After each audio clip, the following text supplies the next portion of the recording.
NFPA 70E, the standard for electrical safety in the workplace, specifically Chapter 13 addresses personal protective equipment. Within this chapter, Section 13.12 current outlines requirements for footwear when working overhead in wet or damp conditions. This section states that when working overhead in wet or damp weather, footwear providing electric shock protection shall be worn in addition to the required protective clothing. This requirement is broadly applicable and extends to various scenarios involving overhead work. It's crucial to understand that the standard considers any situation where a worker is positioned above ground level as overhead work, regardless of the specific task being performed. Now, consider the specific scenario of working on a deenergized sectional switch. Even though the switch is deenergized, the presence of wet or damp conditions introduces a potential electrical hazard. The ground, particularly if it's grass, can become conductive when wet, creating a path for stray current of static electricity to flow. The NFPA 70E requirement for electric shock protection footwear is designed to mitigate this risk. Rubber boots are specifically recognized as a type of footwear that provides electric shock protection. The rubber material acts as an insulator, preventing current from flowing through the worker's body to the ground. The interpretation of NFPA 70E in this context is clear. If personnel are working on a deenergized sectional switch and the surrounding environment is wet or damp, then rubber boots are a mandatory component of their personal protective equipment. This is not merely a suggestion, but a requirement to ensure their safety. Face shields, helmets, rubber gloves, and sleeves are all essential PPE items for electrical work, but they do not provide the necessary protection for the feet in wet conditions. Ignoring the footwear requirement exposes workers to the risk of electric shock, even when working on deenergized equipment. To clarify further, consider the factors that contribute to electrical hazards in wet environments. Firstly, water significantly reduces the insulation resistance of many materials, making them more conductive. Secondly, wet clothing and skin also reduce the body's resistance to electric current. Thirdly, standing on wet ground increases the likelihood of current flowing through the body to the earth. Because of these factors, NFPA 70E mandates the use of electric shock protection footwear in wet or damp conditions. It is also important to regularly inspect rubber boots for any signs of damage, such as cracks, punctures, or degradation of the rubber material. Damaged boots may not provide adequate protection and should be replaced immediately. Training is also a critical aspect of electrical safety. Workers should be thoroughly trained on the proper use and maintenance of all PPE, including rubber boots. They should also be educated on the potential hazards of working in wet environments and the importance of following safety procedures. Now consider the specific language used in NFPA 70E Section 13.12 The phrase footwear providing electric shock protection is intentionally broad to allow for different types of footwear that meet the required safety standards. However, rubber boots are a widely accepted and readily available option that meets this requirement. The standard does not explicitly define wet or damp weather, but it is generally understood to include any condition where the ground is visibly wet or where there is significant moisture in the air. This could include rain, fog, or even heavy dew. The term overhead can also be interpreted broadly to include any work performed above ground level. This is because even a small amount of elevation can increase the risk of electric shock if there is a ground fault. In conclusion, the requirement to wear rubber boots when working on a deenergized sectional switch in wet or damp weather is clearly supported by NFPA 70E Section 13.12 current. This requirement is essential to protect workers from the potential hazards of electric shock. Employers have a responsibility to ensure that their employees are provided with the appropriate PPE and that they are properly trained on its use. Failing to comply with these requirements can result in serious injuries or even fatalities. The use of face shields, helmets, rubber gloves, and sleeves are all important, but they do not replace the need for electric shock protection footwear in wet conditions. It's essential to have a comprehensive safety program in place that addresses all potential electrical hazards and provides workers with the necessary protection. To further expand on the requirements, let's consider additional aspects of NFPA 70E and related standards. Understanding the context of these requirements is crucial for ensuring effective implementation and worker safety. The NFPA 70E standard is not a standalone document. It is closely related to other standards such as the National Electrical Code, or NEC, and OSHA regulations. The NEC provides requirements for the safe installation of electrical equipment, while OSHA regulations enforce workplace safety standards. NFPA 70E bridges the gap between these two by providing specific guidance on how to protect workers from electrical hazards. While the NEC focuses on the proper installation of electrical systems, NFPA 70E focuses on the safety practices and procedures that workers must follow when working on or near electrical equipment. OSHA enforces these requirements through inspections and penalties for non-compliance. The scope of NFPA 70E is broad, covering a wide range of electrical hazards and work practices. It includes requirements for arc flash protection, shock protection, and other electrical safety measures. The standard is updated regularly to reflect changes in technology and best practices. The 2021 edition of NFPA 70E includes several important updates, including revisions to the arc flash hazard assessment procedures and new requirements for personal protective equipment. Now, let's consider the specific requirements for electric shock protection footwear in more detail. Firstly, the footwear must be made of a non-conductive material, such as rubber or plastic. Secondly, the footwear must be designed to provide insulation from electric shock. Thirdly, the footwear must be in good condition and free from any defects that could compromise its protective properties. The standard also specifies the voltage rating of the footwear. The voltage rating indicates the maximum voltage that the footwear can withstand without failing. The voltage rating must be appropriate for the potential electrical hazards in the workplace. In general, footwear with a higher voltage rating provides greater protection. In addition to rubber boots, other types of electric shock protection footwear are available, such as insulated shoes and Nova shoes. These types of footwear may be appropriate for certain work environments. However, it is important to ensure that the footwear meets the requirements of NFPA 70E and provides adequate protection from electric shock. The selection of appropriate PPE is a critical aspect of electrical safety. A hazard assessment should be conducted to identify the potential electrical hazards in the workplace. The hazard assessment should take into account factors such as the voltage level, the type of equipment being worked on, and the environmental conditions. Based on the hazard assessment, the appropriate PPE should be selected. The PPE should be properly fitted and maintained. Workers should be trained on the proper use and maintenance of the PPE. Regular inspections of the PPE should be conducted to ensure that it is in good condition and provides adequate protection.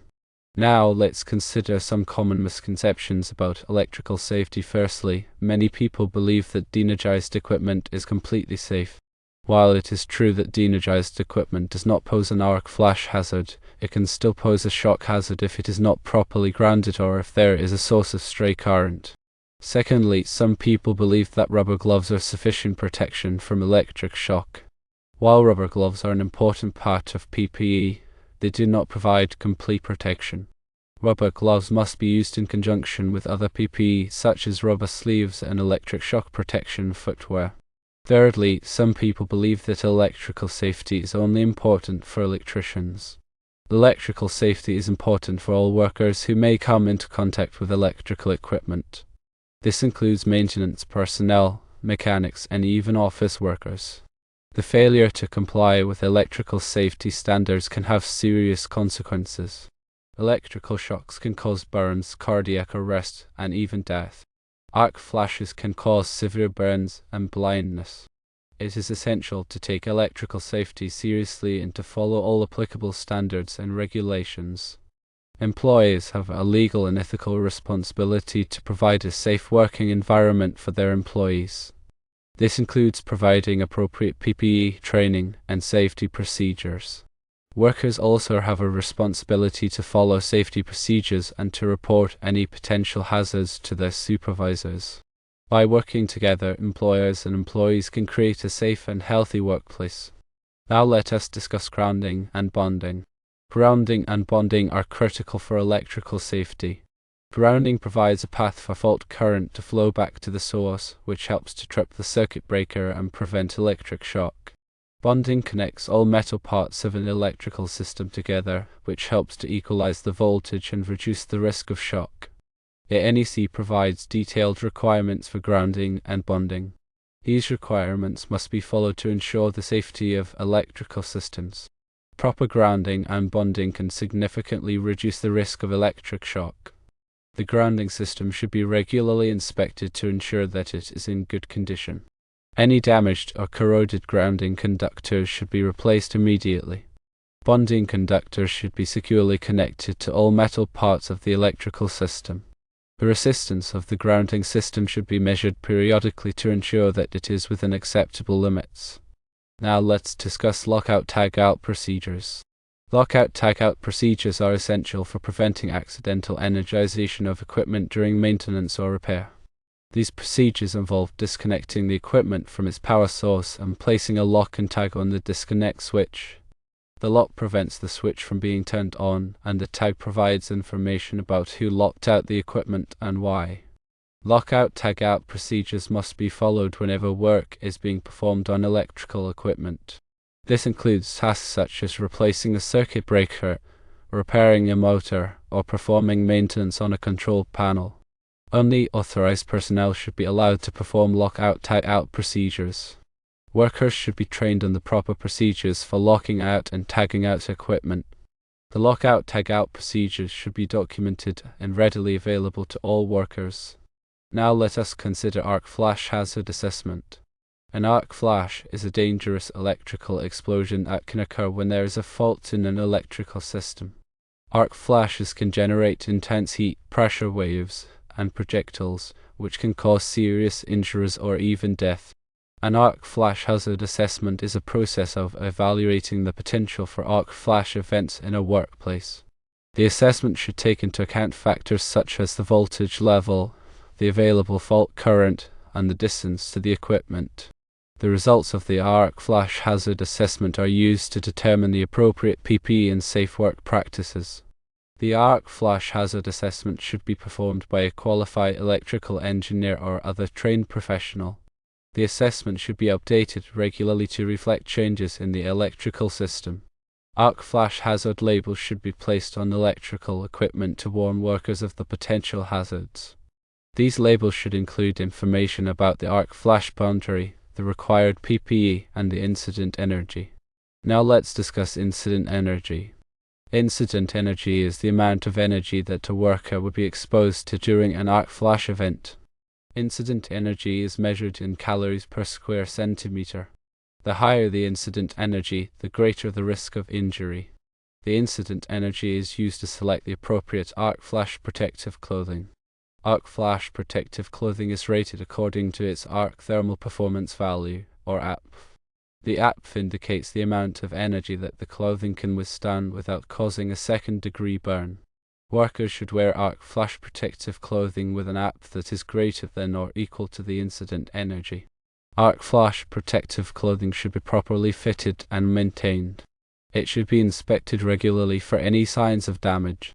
Now let us cover arc flash boundaries. The arc flash boundary is the distance from exposed energized parts within which a person could receive a second-degree burn if an arc flash occurred. The arc flash boundary is determined by the incident energy. The closer a person is to the arc flash, the higher the incident energy and the greater the risk of injury. Only qualified electrical workers should be allowed to enter the arc flash boundary. Workers who enter the arc flash boundary must wear the appropriate arc flash protective clothing. The arc flash boundary should be clearly marked with warning signs. Now let's examine safe work practices. Safe work practices are essential for preventing electrical accidents. Safe work practices include following lockout-tagout procedures, using insulated tools, maintaining a safe distance from exposed energized parts, and wearing appropriate PPE. Workers should be trained on safe work practices. Safe work practices should be documented and readily available to all workers. Regular safety meetings should be held to review safe work practices. Now let us discuss insulated tools. Insulated tools are designed to protect workers from electric shock. Insulated tools have a non-conductive coating that prevents current from flowing through the tool to the worker's body. Insulated tools should be used whenever working on or near energized electrical equipment. Insulated tools should be regularly inspected for any signs of damage. Damaged insulated tools should be replaced immediately. Now, let's talk about maintaining a safe distance. Maintaining a safe distance from exposed energized parts is essential for preventing electric shock and arc flash injuries. The safe distance depends on the voltage level and the type of equipment. Workers should be trained on the safe distances for different types of electrical equipment. Warning signs should be posted to indicate the safe distances. Now, let's look at electrical safety training. Electrical safety training is essential for all workers who may come into contact with electrical equipment. The training should cover topics such as electrical hazards, safe work practices, PPE, and lockout-tagout procedures. The training should be conducted by a qualified instructor. The training should be updated regularly to reflect changes in electrical safety standards and regulations. Now let's consider electrical safety audits. Electrical safety audits are a valuable tool for identifying potential electrical hazards and ensuring compliance with electrical safety standards. The audit should be conducted by a qualified electrical safety professional. The audit should cover all aspects of the electrical system, including grounding, bonding, lockout-tagout procedures, arc flash hazard assessment, and safe work practices. Findings of the audit should be documented and used to develop a plan for correcting any deficiencies. Now let us consider National Electrical Code requirements. The National Electrical Code, or NEC, contains many requirements for electrical safety. These requirements cover topics such as wiring methods, overcurrent protection, grounding, and bonding. The NEC is updated every 3 years. It is essential to stay up to date on the latest NEC requirements. The NEC is adopted by many states and local jurisdictions. Compliance with the NEC is often required by law. The NEC is a valuable resource for electrical safety information. Now let's consider OSHA regulations. OSHA, the Occupational Safety and Health Administration, is responsible for enforcing workplace safety standards. OSHA has many regulations that relate to electrical safety. These regulations cover topics such as PPE, lockout-tagout procedures, and arc flash protection. OSHA conducts inspections of workplaces to ensure compliance with safety standards. Employers who violate OSHA regulations can be fined. Compliance with OSHA regulations is essential for protecting workers from electrical hazards. Now, let's address electrical safety resources. There are many resources available to help employers and workers improve electrical safety. These resources include NFPA 70E, the National Electrical Code, OSHA regulations, and electrical safety training programs. Professional organizations such as the Institute of Electrical and Electronics Engineers, or IEE, and the National Electrical Contractors Association, or NECA, also provide valuable resources. By taking advantage of these resources, employers and workers can create a safer working environment. To further emphasize the importance of rubber boots, consider that the soles often have specific tread patterns designed to provide better grip on wet or slippery surfaces. This reduces the risk of slips and falls, which can be particularly hazardous when working near electrical equipment. The height of the boot is also a factor. Rubber boots typically extend above the ankle, providing additional protection from splashes and puddles. This helps to keep the worker's feet dry and reduces the risk of electrical shock. In summary, wearing rubber boots when working on Deenergized sectional switches in wet or damp weather is not just a recommendation, it is a mandatory requirement under NFPA 70E. This requirement is in place to protect workers from the potential hazards of electric shock. Employers must ensure that their employees are provided with the appropriate PPE and that they are properly trained on its use. By following these guidelines, employers can create a safer working environment and prevent electrical accidents.